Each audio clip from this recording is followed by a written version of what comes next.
Bilang nggak tahu itu nggak masalah, karena begitulah sanad mereka. Bismillahirrahmanirrahim. Tabarakalladzi nazzala al-furqana ala 'abdihi liyakuna lil 'alamin nadhira. Allahumma shalli wa sallim ala sayyidina Maulana Muhammadin wa ala alihi wa sahbihi asma'in, amma ba'du. Qudwatunal jami' fi'lan wa qawlan wa hala Syekhuna al-Faqih al-Mufassir Haji Maimun Zubair, Syekhuna Haji Abdul Wahab, Syekhuna Haji Muhammad Najih, dan semua ahlu baiti Syekhina yang kita hormati, teman-teman Anwar yang kami cintai. Sebelumnya saya mohon maaf karena saya harus di atas, padahal kita ini fi taqatin wahidah, sama-sama tahta Syekhin wahid, tahta murabbin wahid, yaitu Syekhina Haji Maimun Zubair. Dari sisi itu saya minta maaf. Dari sisi yang lain jenengan harus minta maaf saya karena ini bully saya ini. Artinya bully itu kesannya di atas, tapi ini makmur, diperintah, diatur. Jenengan al-amirun atau al-amir, jenengan pemerintah. Jadi dari sisi ini jenengan keren ya, ngatur-ngatur saya. Tapi begini, sengaja saya tidak bawa makalah, tahun kemarin juga tidak bawa makalah, karena saya datang, saya matur ke Siid ketika beliau minta saya datang. Saya datang tapi tidak sebagai narasumber, ya seperti umumnya santri alumni. Jadi ya saya datang saja karena ada tugas memberi orasi ilmiah. Kita mulai begini. Jadi dalam disiplin ilmu yang dikembangkan di pesantren itu sebetulnya kalau pakai ilmu logika maupun sosial apa saja, baik sosial ilmiah maupun sosial budaya, kita ini jauh lebih unggul ketimbang tradisi mereka. Misalnya begini, dulu di era Umar bin Abdul Aziz ada yang memberi gelar Khamisul Khulafa, ini yang dikutip Mizan Kubro Imam Sa'roni. Beliau ngendikan begini, idza ra'aitum jama'atan yatanajawna sirran fi ma bainahum fi amri dinihim, itu fasyhadu anna dzalika dhalalun wa bid'atun. Jika kamu melihat satu komunitas tertentu yang bisik-bisik agama tapi di grupnya mereka sendiri tanpa melibatkan kelompok lain yang mungkin a'lama minhum, lebih alim, maka itu sesat, dhalalun wa bid'atun. Sehingga dulu itu sudah ada tradisi konsensus ilmiah. Konsensus ilmiah ini diputuskan oleh konsensus yang min ahlil ilmi, sehingga orang yang tidak ngalim itu ya konangan. Kalau sekarang nggak pati konangan, tahu-tahu ada orang nggak jelas juntrungannya punya majelis tafsir yang bisa saja cindil tikus itu halal, hanya karena berdasar dalil, misalnya kula ajitu fima uhiya ilayya muharraman ala ta'imi yat'amuhu illa yakuna maitatan aw damam masfuhan aw lahma khinzir, sehingga dianggap yang halal itu banyak, yang haram hanya 3. Saya pernah ketemu di antara mereka, tanya, apa betul Gus Bak menurut Islam begitu? Terus saya baca di antara ciri Nabi itu yang ada di kitab Taurat dan Injil itu wa yuharrimu alaihimul khobais. Jadi kadang mawadiul halal wal haram itu tidak disebut di halal haram, tapi disebut di sifatun Nabi. Sifatnya Nabi adalah wa yadau anhum israhum wal aghlal allati kanat alaihim. Di antara sekian sifat itu wa yuharrimu alaihimul khobais, dan Nabi mengharamkan sesuatu yang menjijikkan. Nah kira-kira itu cindil tikus itu kalau sampean dakok di ruang tamu menjijikkan enggak? Ya jijik, ya sudah haram saja, kata saya. Akhirnya sebagian mereka ya tobat, mau ngaji sama ahlinya. Dulu ketika Imam Malik ngarak Muwatta itu beliau ngendikan, dan ngendikan itu saya hafalkan, ini ada di kitab Al-Manhalul Latif, juga dikutip Gus Najih dalam kitabnya At-Tajridul Musaffa. Aradtu kitab bihada ala sab'ina faqihan min fuqaha il-Madinah fakulluhum wato'ani fasamituhu al-Muwatta. Kitab ini sudah saya tasihkan ke 70 ahli fikih di Madinah, kemudian semuanya setuju, fakulluhum wato'ani, semuanya sepakat, fasamituhu al-Muwatta, maka kitab ini saya namain al-Muwatta, yang disetujui. Sehingga kita tidak boleh menjadi orang-orang alim humul sendiri dewean terus dikultuskan santrinya, serambutnya gondrong, terus muridnya jari dolan Nabi Khidir, sekambine kok kali Jogo gitu. terus terkenal wali itu. Ini kalau kita begitu bahaya. Makanya saya senang model pendidikan Anwar. Ilmu itu dikonsensuskan. Siapa yang alim ditakrib, di MUIN ada debat, ada macam-macam. Sehingga yang terbaik, baik secara ilmu maupun perilaku dituakan. Ini penting. Kalau ilmu tidak dikontrol itu repot. Saya berikan contoh betapa kita lebih kritis ketimbang tradisi di kampus. Saya pernah didebat sama salah satu kelompok ormas tertentu. Pak Bahak, apa alasannya orang NU kalau megang istrinya itu kok batal gitu? Wong istrinya digauli saja boleh, masa megang itu batal gitu. Terus saya jawab, kamu tahu definisi mahram? Nggak tahu ya. Mahram itu orang yang haram dinikah. Yang haram dinikah itu ya ibu, anak, bule, ponakan. Yang haram dinikah itu namanya mahram. Justru istri itu namanya ajnabiyah, orang lain. Makanya boleh dinikah. Jadi statusnya istri itu orang lain, ajnabiyah, sehingga boleh dinikahi. Kalau mahram malah nggak boleh dinikahi. Mereka akhirnya sadar, oh ternyata selama ini keliru. Membahasakan istri mahram itu keliru. Ya terus akhirnya dia jadi Syafi'i dadaan tadi. Pernah juga ada seorang kiai yang kepikiran mau mengharamkan atau menganggap ada fidah kalau orang haji itu rokok. Rasanya kalau kata pakar-pakar kuetar itu cengkeh itu wangi. Kalau cengkeh wangi berarti kalau haji rokok itu artinya pakai apa? Pewangi. Itu hampir saja deal. Karena ya memang cengkeh itu wangi. Kemudian diingatkan sama kiai yang lain. Anda berani fatwa kalau orang Jumatan sunat ngerokok karena pakai pewangi? Terus wah iya, tidak jadi. Jadi ini pentingnya ilmu itu konsensus. Sehingga saya bicara di sini pede bukan karena saya merasa benar, kan nanti ada yang nasah. Kalau benar ya sampean dukung, kalau salah ya tinggalkan saja, biasa saja. Karena kalau sampean sama-sama tadi saya sudah bilang tahta topkotin wahidah, kita tahta syekhin wahid, tahta mursid wahid. Saya pikir ilmu saya dan sampean jauh-jauh. Kita beda jauh kan dengan Gus Najih karena beliau alim, bisa ngarang kitab banyak. Kalau saya jenengan kan ya sama-sama nggak jelas gitu ya, sudah pokoknya santai-santai saja. Pokoknya rileks saja. Yang jelas saya datang ke sini itu mau cerita kebanggaan saya sebagai orang pesantren, produk pesantren kalau kata Gus Barak tadi. Di kampus itu saya berkali-kali ketemu dokter, profesor, dan mereka umumnya itu orang-orang yang galau, yang gelisah. Dan lucunya itu mereka memposisikan saya sebagai penasihat. Karena apa? Memang ilmu pesantren itu unik. Ilmu yang bisa menjawab problem apa saja. Mereka misalnya tanya begini, Pak Bahak, saya ini orang kampung, yang bapak saya itu utun, kan? Utun itu lugu, bisa menjadikan saya doktor, saya jadi dekan, saya jadi rektor. Tapi setelah di kota dengan sekian ilmu yang saya pelajari dari Eropa, dari Amerika, sekedar anak saya tidak narkoba itu sudah susah, kok ranking nggak dengar anak saya ditangkap BNN itu sudah seneng saya. Artinya apa? Dia sadar ternyata kearifan lokal yang dididik para kiai menjadikan anak-anaknya jadi profesor, jadi dokter. Tapi dengan ilmu kedoktorannya orang menjadikan anaknya ranking itu susahnya bukan main. Karena nggak ada kearifan. Ilmu yang mereka anggap adalah dianggap ya, tentu tidak hakikat, eksak.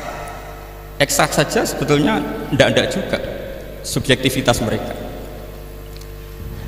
Misalnya begini, ini contoh sekian. Pernah saya lomba cepet-cepetan matematika.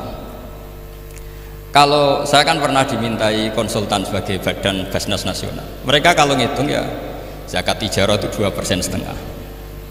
Mungkin zakat ziroah berapa? 10% atau 20%. Kangkang yang di sini tak pikir itu mesti bingung karena gaya porogabit itu mesti raiso. Dan mereka tak tantang, coba jenengan bikin porogabit, saya pakai matematika pesantren, itu cepet saya. Karena matematika kita adalah matematika ummi. Ummi itu orang Arab, ummiin. Gak usah diterjemah apa, sudah ummiin saja. Ummiin itu keibu-ibuan lugu. Jadi kalau nggak bisa itu ya terlalu.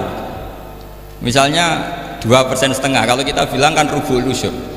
Ya sudah 1000 itu diusurkan dulu menjadi 10. Setelah 10 itu kan misalnya ya 1000 berarti usurnya 100, ya kan? Setelah 100 cari rubuknya berapa? 25. Berarti setiap 1 juta 2,5% adalah 25. Mereka masih garap porogabit, saya sudah cepat 1000 usurnya 100, rubuknya 25. Namanya rubu'ul usyur. Begitu juga misalnya kita punya aset 100, nisful usur, usurnya 10, nisfunya berarti 5. Itu rasa porogapet cepet ketimbang sampean porogapet 2,5% kan suwi. Terus dia tanya, Pak, matematikanya kok cepet? Dapat ilmu dari mana? Pernah kuliah di mana? Ya saya ngaji di sarang sama Mbah Mun, terus saya ngaji beberapa ilmu. Nah, kelirunya rata-rata santri itu faro itu ya ora seneng. Nah, bulat. Nah ini cerita saja. Jadi kita bisa membuktikan ke khalayak ramai kalau kita tidak kalah. Khawarizm Al-Jabar terkenal di barat, Avicenna atau Ibnu Sina itu ya dengan ilmu-ilmu umum. Dan mereka fasih sekali menerangkan ilmu medis, ilmu apa. Fasih sekali. Sehingga ketika sekarang teknologi katanya adanya di barat, di Eropa, sebenarnya mereka itu kagum sama Islam. Karena mereka ngakui bahwa di antara ilmu itu dari Islam, zaman Khawarizm, zaman Al-Jabar, zaman Avicenna, zaman Ibnu Rus dan sebagainya. Saya beri sekian contoh dan ini saya bilang tanyakan ke orang kafir yang paling inat, paling lacet di dunia. Tanyakan ayat ini, pasti artinya seperti ini. Yaitu ketika ada fenomena likuifaksi, tentu kalau di Jogja kan ada grup ilmiah. Mereka tanya saya, Pak Bahak, apa ada teori manusia itu ditenggelamkan di bumi? Yang teori, bukan kasus, bukan peristiwa sejarah. Kalau peristiwa sejarah kan ada korun. Saya ditanya gitu terus saya jawab, aamin tuman fis sama ayakhsifa bikumul ardo fa idza hiya tamur. Apa kamu merasa aman di dunia sementara pengendali langit, man fis sama itu pengendali langit. Ya siapa saja, bisa malaikat atau bisa Allah, man sing kudratu fis sama, itu ahli tafsir beda pendapat. Yang enggak beda yang enggak pernah nafsiri gitu. Jadi yang enggak beda karena enggak pernah nafsiri. Ayah sifabikumul ardo, bahwa bumi ini bisa ditenggelamkan. Faidah ya tamur, ya memang bumi itu bisa meleleh. Terus saya memberi sekian argumentasi. Kalau kamu katakan justifikasi ilmiah karena kadung Islam dan kadung pegangan Quran, mungkin Anda akan bilang saya ini justifikasi, nyari pembenaran secara syariah. Tanyakan ke ahli lughat yang non muslim, maknanya ayat itu tetap seperti itu. Begitu juga misalnya ayat wal ardi dzatis sodal, dan bumi yang berkarakter bisa retak. Sodkon itu retak. Dulu kita hanya punya contoh, misalnya biji-bijian jagung yang lembek, yang lemah, dan bumi yang keras, atau ketela atau bengkoang itu. Ternyata dengan segala kelemahan ini, biji-bijian ini bisa merekah, dan buminya yang ngalah memberi ruang. Dulu ulama hanya nyontohkan tadi. Misalnya kalfintoh apa saja yang bisa bumi mengalah dengan proses tumbuhnya tanam. Tapi itu kan qaulul mufassir. Kenangan saya ngaji Yai, makanya saya bangga sekali sebagai murid beliau. Saya memberi gelar beliau al-faqih al-mufassir. Faqih betul karena beliau putra Mbah Zubair yang ma'ruf bil fiqhi, dan al-mufassir beliau itu murid Said Alawi yang ngarang takriran Faidul Khabir itu dengan Habib Muhsin Al-Musawa itu. Ini penting, sanad kita ini penting, dan kita insya Allah sebagai murid tidak akan merusak sanad itu. Yang merusak sanad itu gurunya alim, baik guru alim terus kita bodoh, itu merusak sanad. Saya masih ingat didawi Mbah Mun, wong jagoan merusak sanad. Ibnu Hajar Al-Asqalani ngalim-ngalimi wong, di murid Zakaria Al-Ansori, beliau di murid Ibnu Hajar, terus di murid Fathul Mu'in. Jadi kiai nak di murid ngalim yo isen. Nah kita berlomba-lomba supaya gak ngisi-ngisi ini kiai. Ya ini kan kompetisi. Kalau gak kasih alim ya ngaku alim saja lah supaya ya nggak apa-apa. Artinya ya cukup lah kalau di daerah masing-masing kan. Saya pernah sama satu temen itu, Gus kula wis ngalim kok iso. Kula niku tiyang Sragen. Urip kula teng kaki Joko Samudra. Jadi kok kula ngeten iki mpun.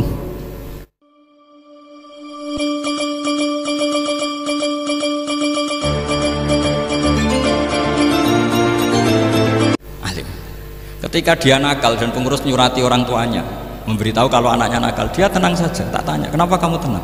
Bapakku buta huruf. Jadi pengurus nyurati ya tenang saja, karena dia tahu orang tuanya itu buta huruf. Kok nikmat kok enggak, saya najar. Ya tapi insya Allah barokatuh Syekhina semua itu tetap berkah. Karena itu awal hidayat di daerah masing-masing. Itu tidak perlu alim, sudah hebat. Karena ya nggak perlu lah. Kalau alim betul malah nggak sempat dakwah.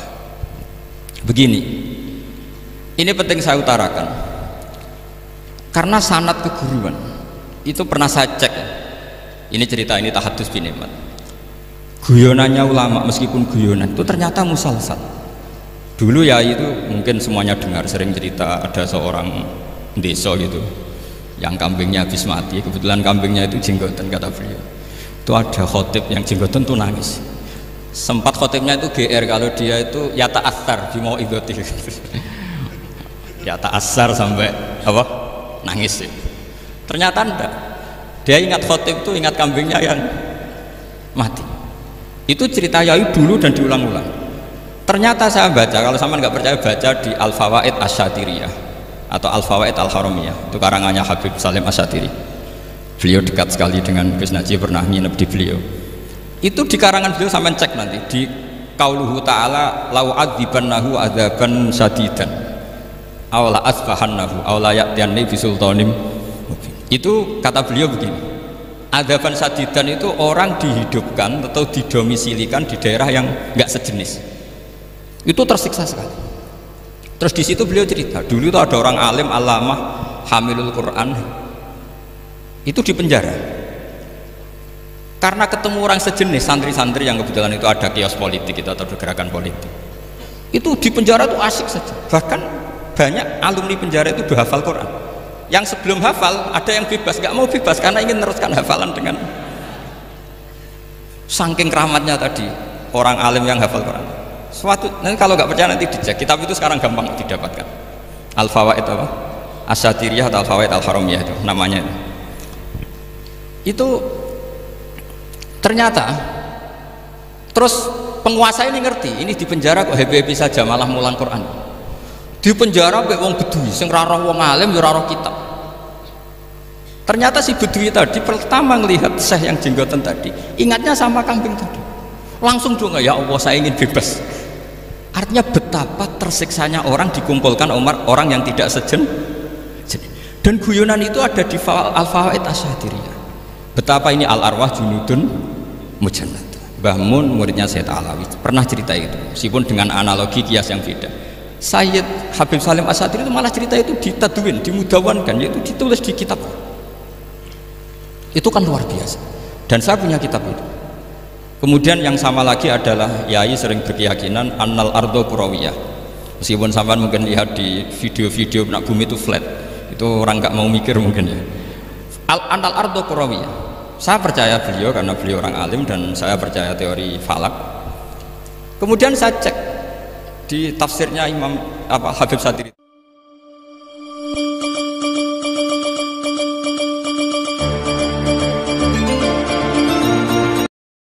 Tadi di ayat watarol jibala tahsabuha jamidata wa hiya tamurru marras sahab, kata beliau annal ardo kurawiyah wa anna hadhil ardo tamurru kal jibal atau tamurru mamarul jibal marul jibal. Ketika dia ditanya apa alasannya, watarol jibala tahsabuha, kan ada kata tahsabuha. Tahsabu itu hasiba yahsabu husbanan, kalau sebagian lughat hasiba yahsibu husbanan. Nah, itu sekarang, kata beliau, itu sekarang. Kenapa itu sekarang? Idlah husbana hunaka. Kan ada mufassir yang mengatakan tamur rumah sahab itu nunggu di akhirat. Wa tarol jibala tahsabuha jamidata wa hiya tamurru marras sahab itu nunggu nanti di akhirat. Tapi kata Habib Salim Asyatiri tidak, di dunia. Idlah husbana hunalika itu akhirat. Di akhirat husban itu kan nyongko, ngiro.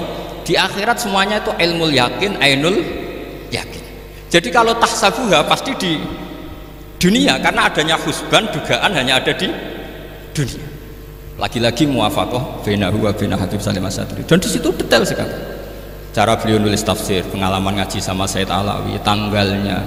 Begitu juga saya dulu ngaji sama Yai, banyak sekali, diantaranya yang saya syukur sekali, yaitu tadi ulumul Quran. Dulu di MGS yang ngajar Faidul Khobir beliau sendiri, dan kita syukur sekali. Jadi ini pengalaman-pengalaman kita sebagai murid, sebagai penerus. Terus ketiga begini, ciri khas samahah atau samahan. Ini saya meskipun tidak bawa makalah, saya ini baca sekian takbir. Kenapa guru-guru kita di Indonesia itu menghindari tema-tema ekstrim atau tema-tema keras? Saya pikir di sini masyhur sekali, beliau sering ngendikan zada khusyu'an zada jalan, kita hanya nirukan saja tapi tidak ikut menvonis. Karena kalau kita serius, terlalu serius ngendikan hukum-hukum yang serius, nanti kejadiannya begini. Ini saya baca takbir ini dari kitab Ibnul Qayyim di I'lamul Muwaqqi'in an Rabbil Alamin dan dari kitab Nasaihul Ibad.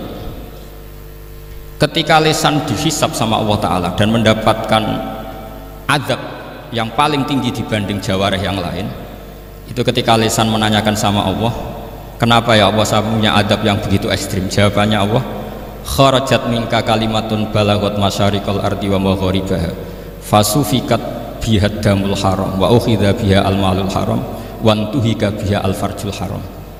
Jadi kalau fatwa serius menjadi ekstremis, apalagi fatwa-fatwa tentang chaos, tentang apa, itu nanti resikonya itu ada safkut dima, dan itu hal yang dihindari ulama dulu. Kamu jangan pernah fatwa dengan meluncurkan satu kalimat yang dengan kalimat itu bisa saja sufika biha adamul haram, orang-orang yang nggak perlu mati harus terbunuh, dan sebagainya dan sebagainya. Kalau dalam Nasaihul Ibad redaksinya adalah kharajat minka kalimatun balagot masyariqal ardi wa magharibaha. Ini kalau di kitab Ibnul Qayyim redaksinya itu ada seorang ulama yang ngeluh ketika habis ngajar Al-Hudud. Ha anadha, kata beliau, yuta'allamu minni ma tudrabu bihir riqab wa tuta'u bihil furuj wa tu'khadhu bihil huquq. Jadi sehingga dengan tradisi ulama kabiron an kabirin, dulu-dulunya itu memang ulama menghindari tema-tema ekstrim, bukan karena tidak bisa, karena takut ini kalau salah fatwa nanti safkut dima. Dan itu yang dilakukan Said Hasan bin Ali ketika beliau konflik, ya dengan tanda kutip konflik dengan Muawiyah. Kata beliau, bisa saja ini hak rajulin, ya sudah tak kembalikan ke dia, bisa saja hak saya tak kasihkan ke dia, haknan lidima'il muslimin. Tapi karena hukum itu adalah hukum yang sifatnya ijtihadiyah, beliau tetap menutup dengan makalah wa in adri la'allahu fitnatul lakum wa mata'un ilafin. Saya tidak tahu ini kayak apa, jangan-jangan ini hanya fitnah. Kenapa beliau tetap menutup hukum wa in adri dan kemudian ditiru terus oleh Imam Malik? Setiap ditanya sering bilang la adri, sampai yang tanya pernah mangkel. Ini pernah dikutip Gus Najih dalam kitab At-Tajridul Mustafa, juga ada di Al-Manhalul Latif. Kenapa sealim engkau selalu jawab la adri? Kata Imam Malik, jawab, saya ini orang jauh, kalau sampean bilang la adri nanti gimana? Saya laporannya disuruh tanya. Kata Imam Malik, happy saja. Fa'abligh man waro'aka anni la adri. Enggak kamu tok yang harus tahu kamu saya la adri. Yo kandhani pisan umat temen aku yo la adri. Jadi ulama dulu saking khosnya sama Allah, khosyah, bilang enggak tahu itu enggak masalah. Karena begitulah sanad mereka dalam hal-hal yang ijtihadiyah, yang potensi safkut dima. Saya ulang lagi, yang potensi safkut dima itu milih aman bilang la adri. Sampean kalau nggak percaya dicek di Sahih Muslim atau di kitab-kitab hadis sahih yang lainnya. Dan ini juga yang dipakai Ibnul Qayyim ketika bikin muqaddimah I'lamul Muwaqqi'in dalam Khotorul Fatwa. Ada seorang namanya itu Buraidah. Buraidah itu Amirul Jaysh. Itu setiap mau perang atau punya MOU dengan kelompok lain, kata Rasulullah, jika mereka menginginkan kamu ala antun zilahum ala hukmillah wa ala hukmi rasulillah fala tunzilhum ala hukmillah wa ala hukmi rasulillah. Ada redaksi yang fi dhimmatillah fi dhimmati rasulillah, walakin anzilhum ala hukmi, posisikan bahwa MOU itu atas nama kesepakatan kamu dan mereka. Fa innaka la tadri atusibah hukmallahi amla, karena kamu tidak tahu apa kamu persis sebagaimana hukum Allah pandang. Kamu tidak bisa misalnya secara fikih, misalnya ada Zaid ini kafir harbi, terus kamu bilang ini wajib diperangi karena kafir harbi. Oke, itu mungkin. Tapi masalahnya bisa saja khusus Zaid ini ada sunnatullah, ada ilmu Allah yang mau diberi hidayat sehingga ada perlakuan khusus. Sampai lihat dalam Asra Badrin, itu yang ketangkap di Asra Badrin itu kan semuanya kafir harbi. Ini alhamdulillah ini beliau rawuh.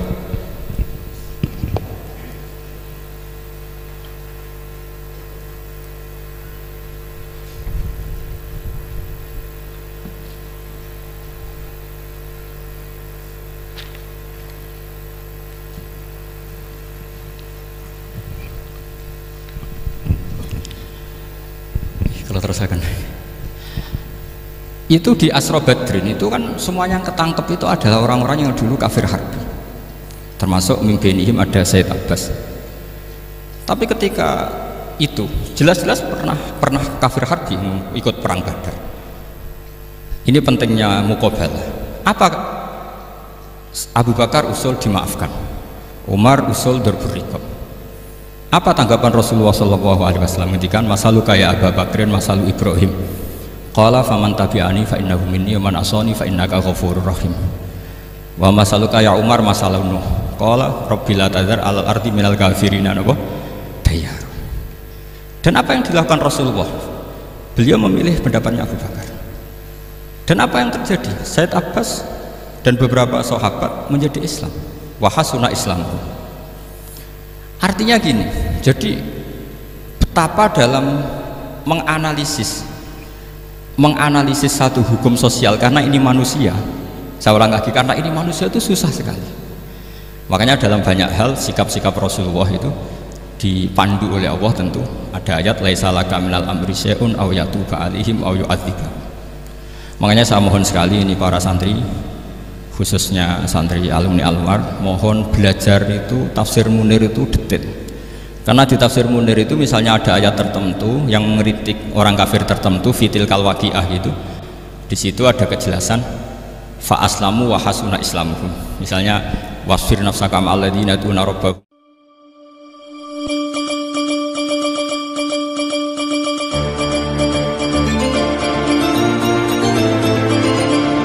bil ghadat, saat terus wala ta'tu'ana kanhum tiru zinatal hayatid dunya. Terus beliau menerangkan orang-orang ini yang dulu angkuh nggak mau ta'alum sama Nabi karena nggak mau jejer sama du'afaul muhajirin dan du'afaul ansor, itu akhirnya Islam dan wahasuna Islam.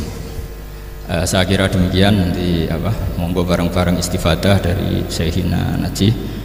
Dan saya syukur sekali karena mendapatkan naskah At-Tajridul Mushaffa.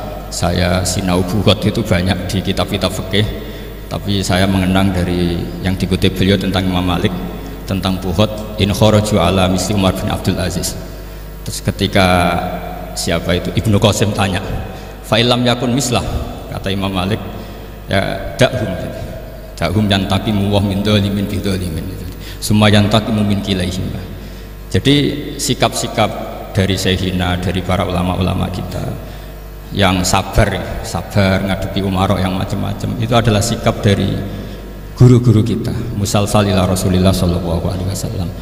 Ini penting saya utarakan karena jangan sampai kritis kita sampai menjadikan bangsa ini keos. Kalau keos nanti safkut dima, tentu itu yang enggak diinginkan Sayyid Hasan bin Ali, dan beliau dapat gelar dari Rasulullah inna ibni hadza la sayyidun wa la Allah yuslihu bi baina fi'atin azimatin. Saya kira demikian, dan bareng-bareng monggo istifadah dari Syekhina Najih.